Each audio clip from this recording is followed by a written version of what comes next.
So this is how you can change the color theme of your website. So go to site design and then click change theme, and then you can see all of the other themes that you can use for your website.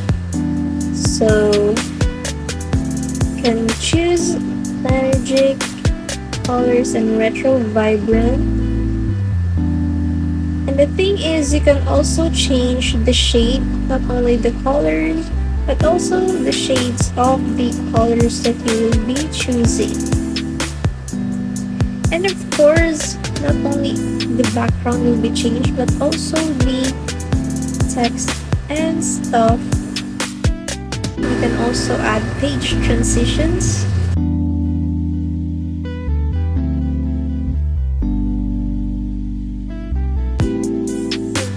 How you change your color theme.